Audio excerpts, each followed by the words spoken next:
abundante graça nesse momento, para que o Senhor fale, Senhor, aos nossos corações.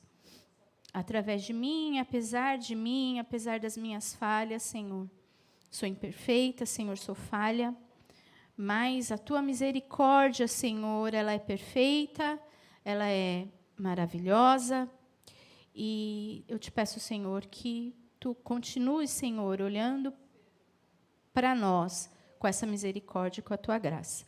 É que eu te peço, em nome de Jesus. Amém. Vocês podem sentar.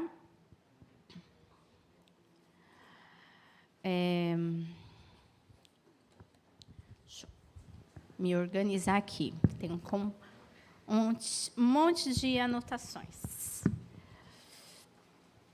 Pequenininhas. Antes da gente conversar, vamos ler primeiro. Vamos ler a palavra. Aí, depois que a gente ler, a gente conversa. Combinado?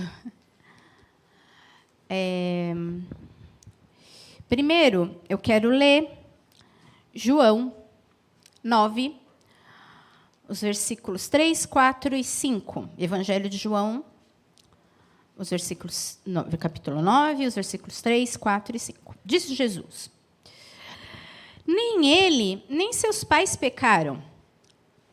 Mas isso aconteceu, ou melhor, vou ler do primeiro, para ficar com mais sentido. Vamos lá?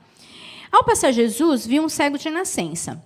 Seus discípulos lhe perguntaram: Mestre, quem pecou, este homem ou seus pais, para que nascesse cego? Disse Jesus: nem ele nem seus pais pecaram, mas isso aconteceu para que a obra de Deus se manifestasse na vida dele. Enquanto é dia, precisamos realizar a obra daquele que me enviou. A noite se aproxima, quando ninguém pode trabalhar. Enquanto estou no mundo, eu sou a luz do mundo. E Mateus 5, só um verso, que é o 45. Só um versículo, aliás, verso em Salmo. Para que vocês venham a ser filhos do seu Pai que está nos céus, porque ele faz raiar o seu sol sobre maus e bons, e derrama chuva sobre justos e injustos. A motivação dessa mensagem veio desse verso que, quem estava aqui a última vez que eu preguei, eu falei sobre ele, que Deus derrama. Por quê? Porque isso de Deus derramar, faz raiar o sol sobre maus e bons, e faz descer a chuva sobre justos e injustos, dependendo da situação que a gente está, faz a gente ficar cheio de pergunta. Cheio de pergunta. Eu coloquei aqui, eu sempre falo, vou ficar repetitiva, eu sou muito ruim em colocar nome em mensagem. Essa aqui mesmo eu acabei de colocar porque meu pai gosta, sai sempre de ter informação, mas eu sou muito ruim em colocar título. E se eu fosse colocar outro, seria assim: coisas ruins acontecem a pessoas boas. E quando coisas ruins acontecem a pessoas boas, a cabeça da gente entra em parafuso. Não é? Porque a gente tem um pensamento meio ou totalmente parecido com os dos discípulos que perguntaram ali, que eu li em João. Quem pecou? Os seus pais ou ele? Mas aí qual foi a resposta de Jesus? Nem ele, nem seus pais. Então, às vezes, coisas ruins acontecem a pessoas boas. E aí? E Deus nessa história, como é que fica? É sobre isso que a gente vai conversar um pouco. E pensando sobre isso, minha cabeça vai, eu fui procurar recursos para fazer a mensagem, ler, eu gosto de ler e anoto e tal. Isso, quando me veio eu sempre gosto de ter aplicação pessoal, exemplos em que eu consiga transferir as informações, exemplos palpáveis. E me veio muito isso de pessoas boas e que passam por muito sofrimento. E eu lembrei de uma tia minha, irmã do pastor, minha tia Vilma. Por circunstâncias, por ser a imediatamente mais velha que meu pai, acho que ela é 1 ano e meio mais velha que meu pai só. E eu tinha... Minha mãe e ela ficaram grávidas na mesma época. Eu tinha um primo muito querido, filho dela, que era o meu pai. Nós éramos em 3 da mesma época. Eu, o Heron, que era filho da minha tia, Vilma, e o Felipe, filho da tia Delza, que esteve pregando aqui. E eu pensando na minha tia, quem conhece a minha tia aqui, acho que a Eliana conhece, a Márcia conhece. Minha tia é uma alegria. Ela é divertida, ela te faz rir, ela é, fora ser muito divertida, ela é para frente, inteligentíssima, uma mulher inteligentíssima. Sempre teve uma vida muito preocupada com o outro, sempre foi de ajudar as pessoas. Eu admiro muito minha tia. Estou descrevendo aqui uma pessoa uma ótima irmã, muito isso é a minha visão aqui de filho, muito companheira do meu pai, companheira da minha mãe, ou seja, uma pessoa boa, muito dedicada ao Senhor, dedicada à igreja. Mas, quando eu penso, quanto sofrimento minha tia passou. Minha tia ficou viúva aos 34 para 35 anos. Minha tia teve 2 filhos e ela enterrou os 2 filhos.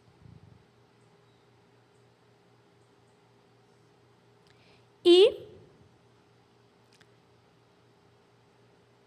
o seu último companheiro também, hoje ela é viúva também. E você fala... E por que eu estou falando dela? Porque quando o meu primo morreu, que era o mais novo dela e que tinha a mesma idade que eu estava entrando na faculdade quando ele morreu. Eu tinha acabado de entrar na faculdade. Estava no meu primeiro ano da faculdade. Eu questionei Deus. Por quê? E, na época, na faculdade, com uma colega, eu tive acesso a um livro de um rabino. O livro chama Quando Coisas Ruins Acontecem a Pessoas Boas. É de um rabino chamado Harold Kushner. E, nesse livro, não sei se vocês já conhecem, um livro até que bem conhecido. Aqui, a edição brasileira, quem fez o prefácio foi acho que o rabino mais famoso, o país que todo mundo conhece, sempre estava que era o Henri Sobel, já falecido, ele que fez o prefácio do livro. E eu, na faculdade, na mesma época que meu primo faleceu, eu cheguei. E lá, esse rabino, o Harold Kushner é um rabino americano, ele escreve esse livro porque ele perde um filho. E aí, o processo dele de cura é quando pessoas ruins, coisas ruins acontecem a pessoas boas. E ele fala. E sabe que esse livro, eu não cheguei a ler ele todo. Li boa parte dele, né, na faculdade. Ele aqueceu ele esquentou meu coração, me fez ver algumas coisas, esse questionamento, somente em relação à minha tia, o sofrimento da minha tia. Mas ele aqueceu, porque ele fala coisas boas, mas ele aqueceu, mas não convenceu. Por quê? Porque ali no livro ele faz um debate assim. entre... É um debate assim, ele descreve Deus com duas hipóteses de Deus. Porque assim, o legal do livro é que ele é bem lúcido, ele é bem claro, ele está em sofrimento, mas ele não perde a perspectiva de que existe um Deus soberano. É um livro interessante, recomendo ler. Mas já falo que, para mim, ele não fecha a questão. Eu vou dizer por que ele não fecha a questão. Porque ele faz um debate sobre, assim, o Deus. Deus é bom, mas não é onipotente para conter o mal.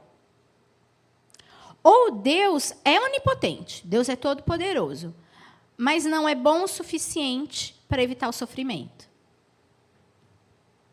Então, esse é o embate. E ali no livro, ele fica com o Deus bom. Ele não foge, porque ele conhece Deus é bom, mas fraco, não é onipotente. E, com a base que a gente tem com a palavra, com a revelação completa, ou seja, velho e novo, a gente sabe que não é isso. Deus é bom e onipotente. Então, por que? Se Deus é bom e é onipotente, por que a gente sofre? Por que a gente sofre? E aí, para entender isso, a gente encontra na palavra. O Rabino ele tem a palavra, mas ele não tem completa, né? Então, ali nos evangelhos, na palavra de Jesus, a gente encontra na revelação que Deus dá através dos apóstolos, nas suas epístolas, a gente entende. Então, através da palavra, a gente sabe a raiz, ou o que pode enumerar a fonte, as fontes que nos fazem sofrer, coisas que são fontes de sofrimento. Eu enumerei aqui, elas não estão enumeradas em ordem de importância, só estão enumeradas, tá? Tem uma maior que a outra, mas vamos lá. A primeira, aí para isso eu vou querer ler Romanos 8. Romanos 8, os versículos 19, 20 e 21. Ou melhor, vamos lá, mais um. Toda hora que eu bato o olho, eu marco aqui, eu quero ler um antes. A partir do 18 até o 21, que fala. Considero que os nossos sofrimentos atuais não podem ser comparados com a glória que em nós será revelada. A natureza criada aguarda com grande expectativa que os filhos de Deus sejam revelados, pois ela foi submetida à inutilidade, não pela sua própria escolha, mas por causa da vontade daquele que a sujeitou na esperança, de que a própria natureza criada será libertada da escravidão, da decadência em que se encontra, recebendo a gloriosa liberdade dos filhos de Deus. O que está falando aqui? O que Paulo nos revela aqui nessa epístola aos Romanos? E que eu coloco aqui como uma das fontes do nosso sofrimento, o caos do mundo natural. Aqui Paulo fala que a natureza clama. A Bíblia ensina que a natureza, em algumas versões, clama, tem versão que diz que grita, aguarda ansiosamente, está na expectativa a natureza, para que ela seja libertada do cativeiro. O mundo natural, ele está em cativeiro por causa da escolha do homem. Por quê? Quando o homem cai, a natureza sofre. Por quê? Porque Deus, quando fez esse mundo, o que é o homem? O que é o ser humano? O ser humano é a coroa da criação. E Deus coloca quem para governar? O homem. Quando o homem decide se afastar de Deus, a natureza sofre. Paulo fala aqui, pois foi submetida à inutilidade, não pela sua própria escolha. A natureza não escolheu. Mas a escolha que o homem faz em se rebelar, em se afastar de Deus, a consequência da queda é que o mundo natural sofre. E o mundo natural é fonte de sofrimento para a gente. Aliás, por que eu acabei enumerando esse em primeiro? O primeiro motivo? Porque a gente ainda está no final, eu espero em nome de Jesus, de um caos, de uma causa de sofrimento que vem do mundo natural. Porque a gente vive num mundo que catástrofe natural, que nem furacão, maremoto, tsunami, eles andam de mão dada com dengue, zika, chikungunya, AIDS e SARS-CoV-2, ou popularmente conhecido como coronavírus. Então, uma das causas do nosso sofrimento é o caos no mundo natural. Vocês concordam? Que é uma das causas, uma das fontes do nosso sofrimento é o mundo natural. Então, isso traz sofrimento para a gente. Outra coisa que eu enumerei aqui como causa de sofrimento. E aí, quero ler Lucas 21. Lucas 21, o 12 e o 13. Os versículos 12 e 13. Mas, antes de tudo, prenderão e perseguirão vocês. Eles os entregarão às sinagogas e prisões, e vocês serão levados à presença de reis e governadores, tudo por causa do meu nome. Será para vocês uma oportunidade de dar testemunho. Então, outra fonte de sofrimento para a gente é o desequilíbrio social, que eu anotei aqui, desequilíbrio social sistêmico.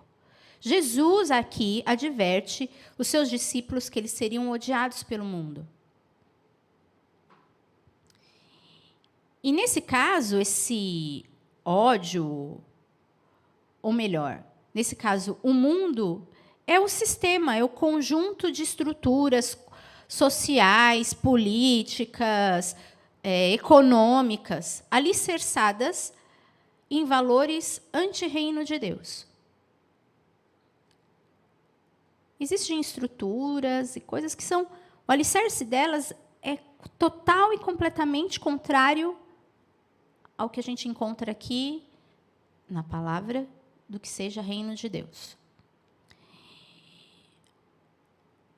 Se alguém duvida que uma menos desigualdade, menos distanciamento entre as oportunidades, uma distribuição de renda,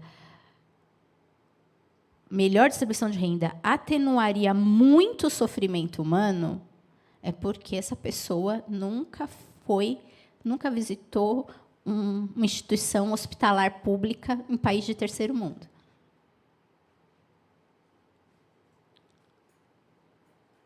Se você achar que ter uma distribuição mais justa de renda não atenuaria o sofrimento humano, é porque você não visitou. Você não teve a oportunidade de ir no Sírio-Libanês e visitou um hospital público, em que as pessoas acabam morrendo porque não conseguem atendimento. Né? Isso é completamente anti-reino de Deus. Outra causa do sofrimento humano é a maldade humana.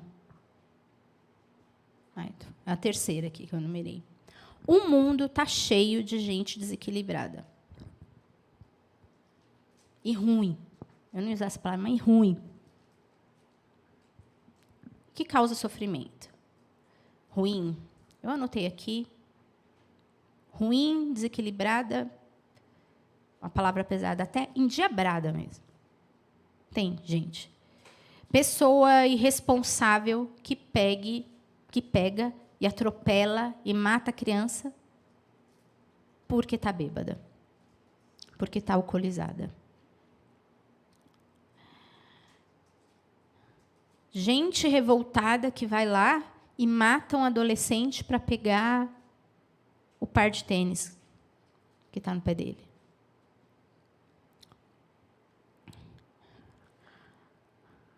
Pais que têm filhos por vaidade e não para cuidar, e que, na verdade, ao invés de amar, são hedonistas, pensam só em si mesmo e causam sofrimento.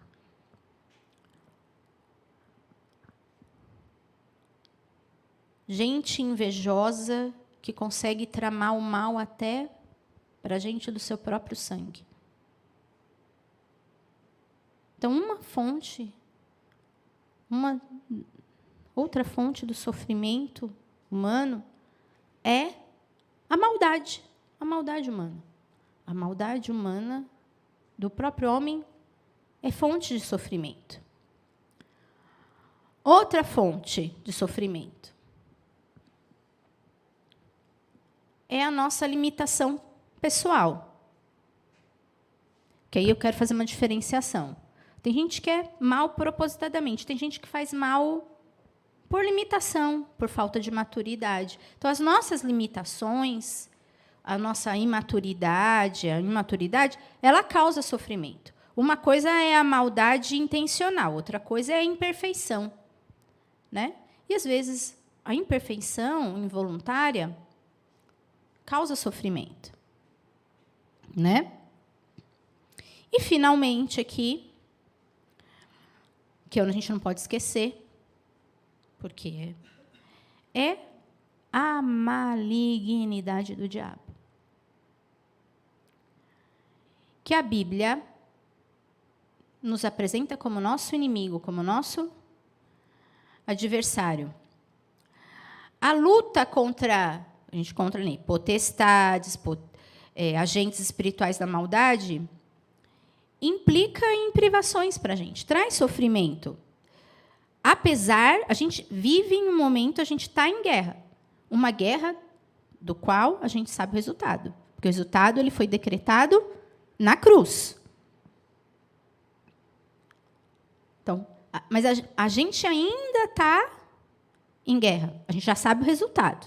A nossa esperança, o nosso foco, o nosso alvo, que a gente sabe qual é o resultado, porque o resultado foi decretado na cruz. Mas ainda o resultado já está definido.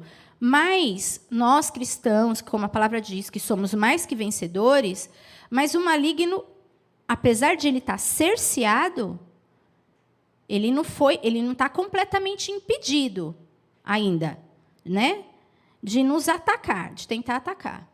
Mas nós, filhos da luz, somos atacados. E ainda tem aqueles que são completamente dominados. Nós somos atacados, mas os filhos da desobediência, segundo Colossenses 3, eles são dominados. Então, a malignidade do nosso inimigo também causa sofrimento. Então, eu numerei 5. E aí, pode ser que alguém muito displicente chegue e fale, fala assim, Thaís, você está esquecendo de uma. Talvez alguém, dependendo do que está passando, dependendo dos questionamentos que tem feito junto a Deus, ou para Deus, ou sobre Deus, fale, e Deus?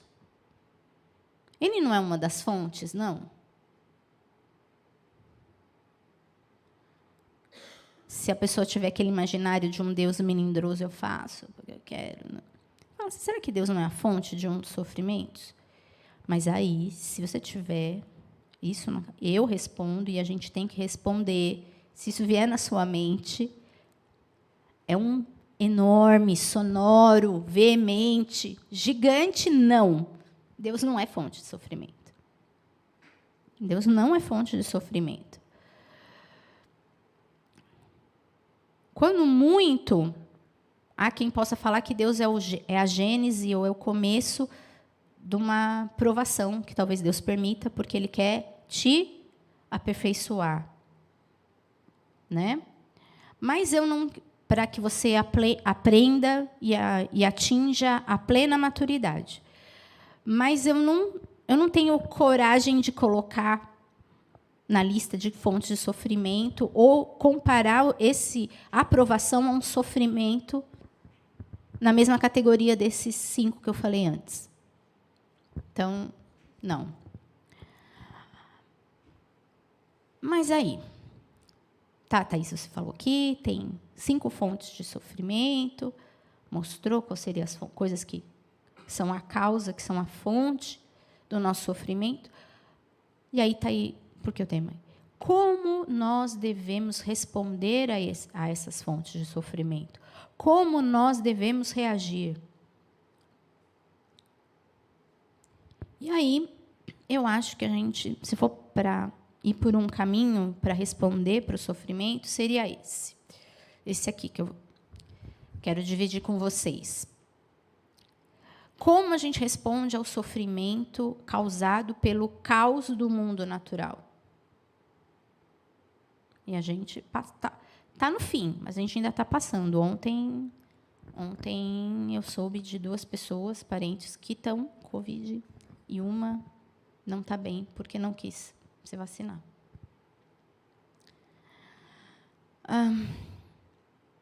Como a gente responde ao caos natural?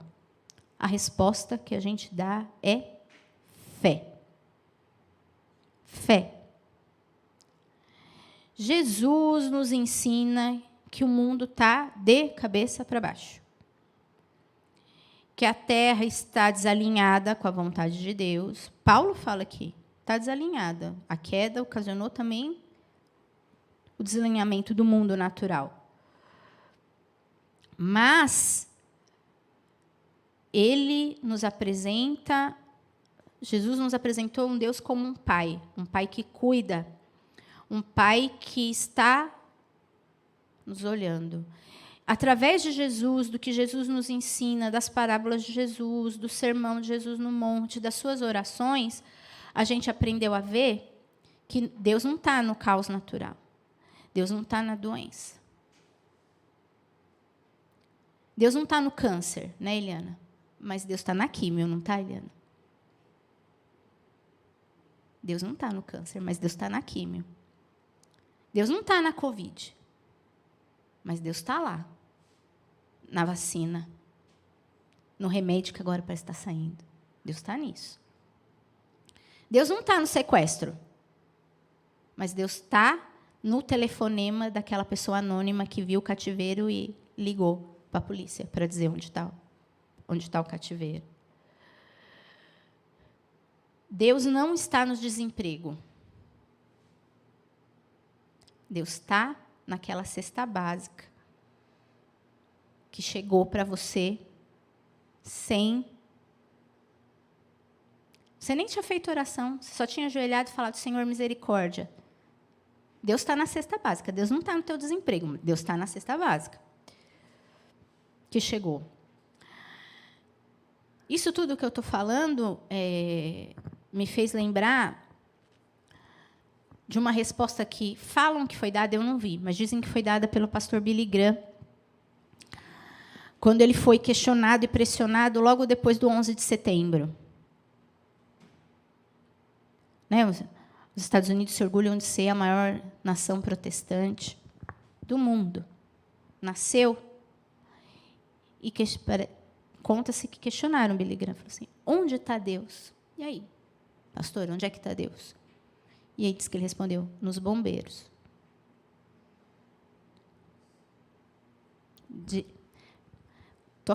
Dizem que ele disse assim, não estou afirmando porque eu não vi, mas fala-se que ele falou isso, né? Então, num mundo caótico que a gente vive, gente, porque é caótico, né? Quem viveu esses últimos 2 anos, a gente vive num mundo caótico. A gente tem que confiar que Deus, o nosso Pai Celestial, é capaz de fazer todas as coisas cooperarem para o bem daqueles que amam a Deus. Devemos descansar que o Espírito Santo ora por nós com gemidos inexprimíveis. Quem passa por muita dor, por muita necessidade, né, Eliana? Sabe que tem, dependendo da dor que a gente está passando, a gente não consegue orar.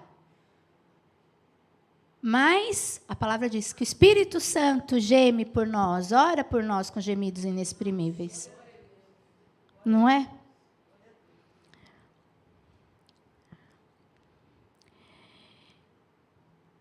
Especialmente na hora da dor e da tragédia. Quando a gente está vivendo em dor e tragédia, a gente confia, a gente sente, a gente não consegue, mas a gente sente o Espírito Santo gemendo por nós, orando por nós. Então, num mundo caótico, em que o mundo natural traz sofrimento, a gente tem que confiar que a gente tem junto da gente o Paráclitos, falando uma palavra que meu pai gosta de falar, que nada mais é que o Consolador. A gente tem o Consolador conosco, né? A gente não está órfão. A gente tem que caminhar em fé, né? E saber que nosso Deus é bom e sabe amar.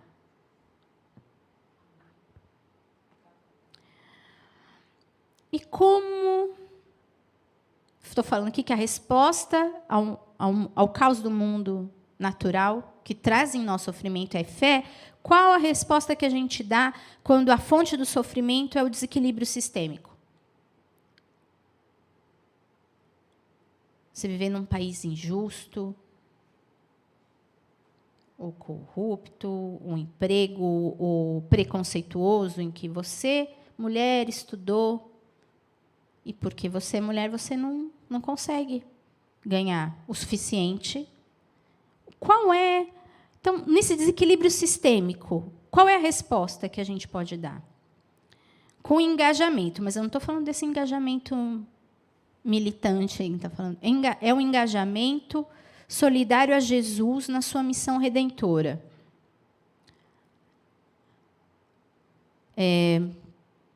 Se devemos sofrer, a gente tem que sofrer pela verdade, porque a gente vai estar lá na lista dos bem-aventurados, não é? Pela justiça, pela prática da solidariedade, da defesa do direito do justo. Sofrer fazendo um bem, está lá nas bem-aventuranças. Se a gente sofre para fazer o bem, implica em peso de glória, em mão de Deus, descendo e marcando presença. Sofrer fazendo bem é ser extensão da mão de Deus na vida de quem sofre. Deus é um Deus invisível. Mas quando nós, filhos da luz, nos colocamos, nos dispomos a ser mão de Deus, Deus se torna visível para muita gente em sofrimento. Porque as pessoas veem Deus através de nós. Quantas vezes eu vi Deus? Vi vários rostos de Deus. Deus muitas vezes teve o rosto da minha mãe, teve o rosto do meu pai, teve o rosto do meu irmão, teve o rosto... Porque ele se dispôs a ser reflexo de Deus na vida. Então, a resposta que a gente dá por uma eventual... Se a fonte do sofrimento é uma desestrutura do sistema que causa sofrimento aos outros... Gente, a gente nunca teve tanta gente em situação de rua. E hoje, quem a gente encontra na rua não é viciado. Não, gente, tem família inteira. Você vê pai, mãe, filhos. Eu tive uma experiência nessa pandemia que eu fui fazer. A criança estava, pai, a mãe, filho, uma criancinha assim, ó, menor que meu sobrinho, Augusto, com fome. Então, se a gente se dispõe, essa é a resposta que a gente dá, quando a causa do sofrimento é esse desequilíbrio sistêmico. Então, se a resposta é a ação, é o engajamento para essa fonte de sofrimento, qual a resposta a gente pode dar quando a fonte do sofrimento é a maldade humana. Essa é difícil, né? Que a nossa resposta no nosso natural, na carne, quando a fonte do sofrimento é a maldade humana, é a vingança, que às vezes a gente gosta de dizer que é justiça. Mas não é isso. Não é isso que Jesus nos ensinou. A maldade humana só pode ser neutralizada por perdão. Então, se o teu sofrimento hoje, a fonte do seu sofrimento é a maldade de alguém, ela só vai ser neutralizada, esse sofrimento, a resposta, a melhor resposta, que a resposta que vai te tirar dessa situação é perdão. E não sou eu que estou falando, porque eu estou confessando aqui, é difícil. Não é difícil. Quem diz isso é Jesus. É Jesus. Ouvistes o que foi dito, que é para perdoar 7 vezes. O que Jesus diz? 70 vezes 7. Mas não é 70 vezes 7, nós pega a pessoa e marca. Vai marcando até chegar nos 490? Não.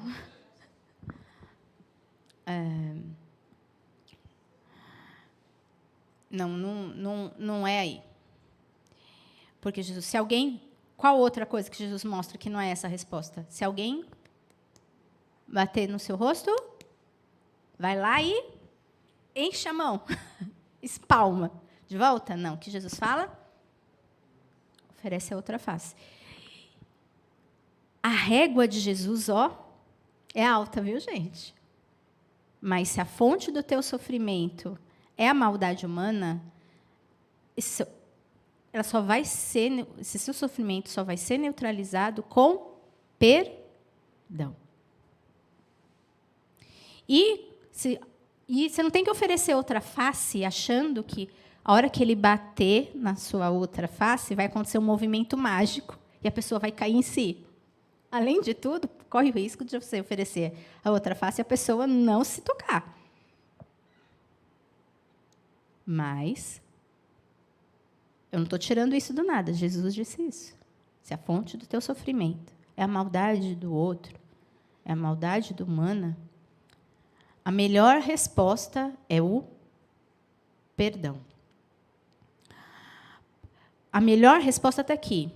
Que Deus fala, a gente tem que pagar o mal com o mal? Pagar com o bem. Porque se acontece uma maldade, exigir justiça, mas se essa justiça ela foi esvaziada de misericórdia,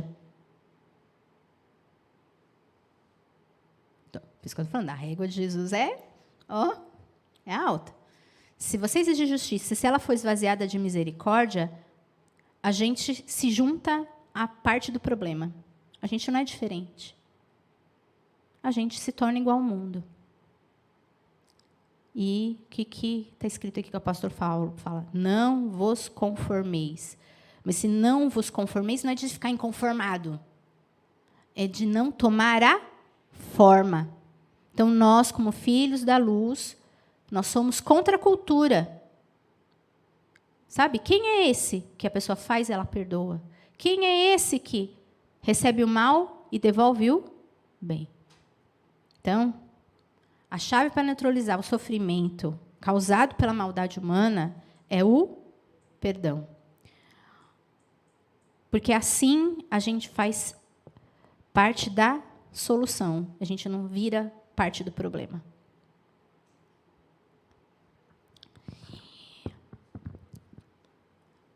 Falei 5 fontes de sofrimento. A quarta, a resposta que a gente pode dar, que aí é uma coisa que a gente mesmo faz, né? A imperfeição. A nossa imperfeição traz sofrimento. Qual é a resposta que a gente pode dar para quando o sofrimento é causado pelas nossas falhas, pelas nossas imperfeições? É coragem para crescer.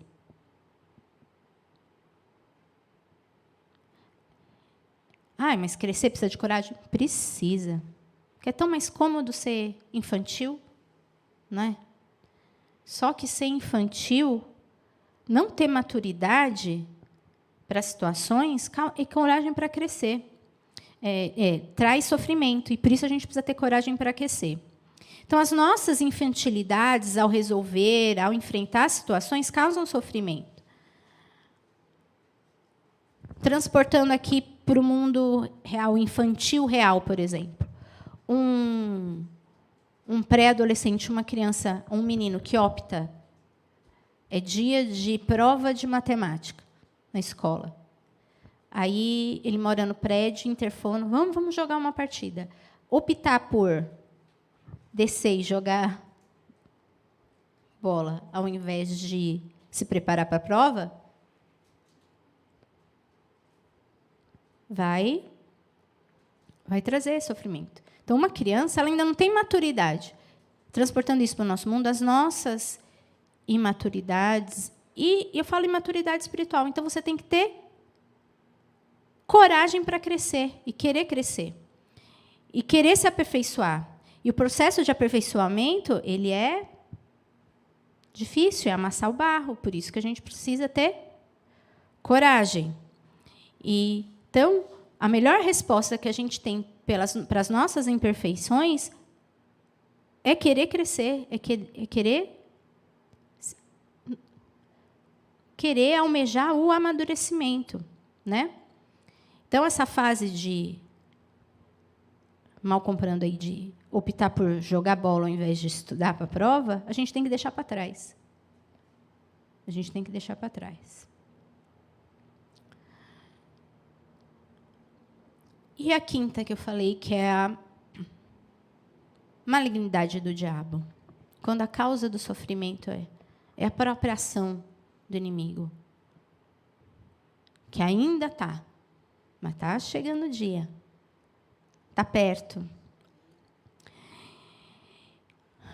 Qual é a melhor resposta? É estar revestido da armadura de Deus. Sob a mensagem, a gente se reveste da armadura de Deus, sobre a mensagem da cruz, ou seja, que já chegou, tem a resposta, vai ter a resposta. A gente é mais que vencedor. Amém? Amém. Então, a gente se fortalece no Senhor, na força do seu poder, e aí a gente invade as regiões celestiais, orando em todo o tempo, com toda a súplica por todos os santos, sempre vigilante, encarando o maligno, com a certeza de que nós somos mais do que vencedores. Então, quando a fonte do sofrimento é a própria ação do inimigo, a gente tem que se revestir da armadura de Deus, com essa certeza que a nossa vitória já foi decretada na cruz. Então, a gente enfrenta essas setas, essas tentativas do inimigo, certos que a gente é coberto pelo sangue de Jesus. E que, cobertos pelo sangue de Jesus, nós não somos filhos do medo, como diz a palavra. Cobertos pelo sangue de Jesus, nós somos filhos da luz. Filhos da luz transportados para o reino do seu Filho amado. Estou dando aqui, Dave. Achei aqui uma resposta para cada fonte. Mas você sabe que a melhor forma de dar essas respostas é na comunhão dos santos. Porque, às vezes, a gente precisa de alguém que lembre, teu sofrimento é assim, responde assim, é na comunhão dos santos. E a palavra diz isso, que é o melhor lugar. Por que a palavra fala? Que é um trecho muito usado para casamento da palavra, mas serve aqui. Porque o cordão de 3 dobras não se quebra facilmente. Então, a gente pode dar essas respostas, mas junto com os nossos irmãos é mais fácil, não é? Não que seja menos dolorido, mas é mais fácil. Então, vivemos Vivemos com esperança, aguardando a consumação da... Nós somos salvos. Somos salvos. Nós só estamos aguardando a consumação da nossa salvação. E até que ela se consuma, a gente vai passar por sofrimento, às vezes. A fonte do meu sofrimento pode ser o caos natural, né? Pode ser um problema sistêmico, pode ser a maldade humana, pode ser eu estou colhendo a minha própria fruto dos meus erros, das minhas imperfeições, ou pode ser um ataque direto do inimigo. Então, a gente ainda vai passar até que a nossa salvação seja consumada. Mas dar essas respostas que eu falei na comunhão dos santos é mais fácil, porque o cordão de 3 dobras não se quebra facilmente. E a gente fica aguardando a consumação da nossa salvação, sabendo que nós somos cuidados por um Redentor vivo. Vivo. Que, por fim, vai se levantar sobre a terra e ele vai encher a terra com conhecimento da glória dele. Amém? Eu quero orar. Podem ficar sentados mesmo, vou fazer só... Senhor meu Deus, eu te peço que essa palavra seja viva e real na vida dos meus irmãos e de todos que estão ouvindo. Que as pessoas saibam que o Senhor não livra da dor, mas livra na dor. Que o Senhor atravessa o vale ao nosso lado. Senhor, que nós possamos nos revestir da tua armadura, do teu amor, Senhor, do teu perdão, do Senhor, para, Senhor, conseguir responder da melhor forma ao sofrimento. Senhor, visita, Senhor, eu não sei qual é a fonte, se os meus irmãos estão em sofrimento. Ó Senhor, mas que eles possam, ou se ainda vão continuar um período em sofrimento, mas que eles possam ver a tua mão, o teu cuidado, a tua companhia, Senhor, sabendo, com a esperança, Senhor, de que a nossa salvação está para ser consumada, Senhor, e que viveremos, Senhor, longe do sofrimento, longe da dor, que eles nunca percam esse foco, Senhor. É o que eu te peço, em nome de Jesus. Amém. E que Deus nos abençoe.